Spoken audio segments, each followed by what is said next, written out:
ಆ ಥರದೊಂದು ಭಯ, ಸಣ್ಣ ಅಸಮಾಧಾನ ಇದೆ. ಆ್ಯಂಡ್ ಅದೆಲ್ಲದಕ್ಕೂ ನಾನೇ ಕಾರಣ. ಅದೇನು ನಾನು ಯಾರು ರಾಜೇಶ್ ನಟರಂಗ ಅವರಿಗೆ ಅನಿಶ್ಚಿತತೆನಾ?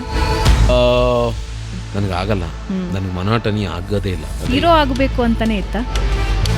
ನಾನು ನಾಟಕ ಮಾಡೋದೇ ಇಷ್ಟ ಆಯ್ತು.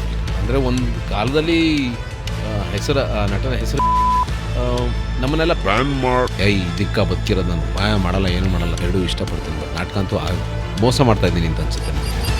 ಒಂದು ವಿಷಯದ ಬಗ್ಗೆ ನಿಮಗೆ ತುಂಬ ಬೇಜಾರಿದೆ ಅಂತ ಕೇಳ್ಬಿಟ್ಟೆ ನಾನು. ನಿಮ್ಮನ್ನು ಮನೆಗೆ ಕರೆದಿದ್ರು, ಭೇಟಿ ಆಗೋದಕ್ಕೆ ಸಾಧ್ಯ ಆಗಲೇ ಇಲ್ಲ.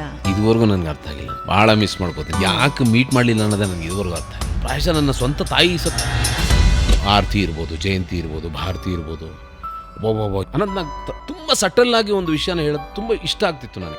ರಾಜ್ಕುಮಾರ್ ಎಲ್ಲ ಓಕೆ ಡೈಲಾಗ್ ಹೇಳ್ತಾರೆ, ಚೆನ್ನಾಗಿ ಆ್ಯಕ್ಟ್ ಮಾಡ್ತಾರೆ, ಇಲ್ಲ ಅಂತಲ್ಲ. ಅನಂತ್ನಾಗ್ ಅವ್ರ ಜೊತೆ ಒಂದು ಸೀನಲ್ಲಿ ನೀವು ಡೈಲಾಗ್ ಹೇಳದೆ ಕೂತಿದ್ರಂತೆ. ಅವತ್ತು ಸ್ಯಾಂಡಲ್ವುಡ್ ಕ್ರಶ್ ಯಾರು? ಕ್ರಶ್ ಆಗ್ತಾ ಇದ್ವಿ ಸ್ವಲ್ಪ. ಹೀರೋಯಿನ್ ಇಷ್ಟ ಆಗ್ತಿದ್ರು. ಯಶ್ ಅವ್ರದ್ದು ಅಕಸ್ಮಾತ್ 3 ಗಂಟೆ 4 ಗಂಟೆಗೆ ಏನೋ ಸೀನ್ ಮುಗಿದ್ರೆ ಆ ಜಾಗಕ್ಕೆ ಹೋಗ್ಬೇಕು ಅಂತಾನೆ ನನ್ನ ಸರಕ್ ತಲೆ ತಿಂತ. ನೀವು ಯಾಕೋ ಸಿಟ್ಟು ಮಾಡ್ಕೊಂಡು ದಪ್ಪ ಆಗಿದ್ರಂತಲ್ಲ, ಯಾಕೆ ಹಿಟ್ಟಾದ ಕೂಡಲೇ ಅಯ್ಯೋ. ಚಿತ್ರರಂಗ ವಾಸ್ ತುಂಬ ರೀಮೇಕ್ಗಳು ನಡೀತಿತ್ತು, ಸ್ವಂತ ಸ್ಕ್ರಿಪ್ಟ್ಗಳು ಕಡಿಮೆ ಆಗ್ತಿತ್ತು. 2 ಸೆಕೆಂಡ್ ನೋಡ್ತಾರೆ, ನೆಕ್ಸ್ಟ್ ಏನಪ್ಪ ಹಿಂಗೆ ಅಂದರೆ